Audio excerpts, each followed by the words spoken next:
नमस्कार. अग्निहोत्र केल्याने काय फायदे होतात याचे मार्गदर्शन मी आज आपल्याला या व्हिडिओच्या माध्यमातून करणार आहे.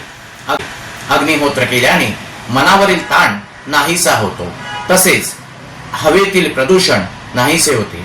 तसेच आपल्या घरामध्ये एखादी नकारात्मक ऊर्जा प्रवेश केली असेल तर ती नाहीशी होते. आपल्याला एखादी बाधा, पीडा, रोग असेल तर तो नाहीसा होतो. त्यामुळे प्रत्येकाने घरामध्ये अग्निहोत्र करणे हे आवश्यक आहे. अग्नीच्या माध्यमातून ही एक प्रकारची तेजाची उपासना आहे. सूर्योदय व सूर्यास्ताच्या वेळी अग्निहोत्र करावा. अग्नीला आहुती द्याव्यात. आहुती देताना जो अग्नी तयार करावयाचा आहे तो गोमयाचा असावा.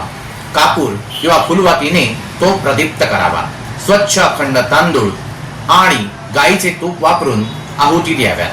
वड, पिंपळ, उंबर, बेल, पळस यांना यज्ञीय वृक्ष म्हणले जाते. या वृक्षांच्या समिधा अग्निहोत्रासाठी वापराव्यात. अग्निहोत्र केल्याने अनेक फायदे होतात. त्यामुळे आपण प्रत्येकाने घरामध्ये अग्निहोत्र करणे हे जरुरीचे आहे.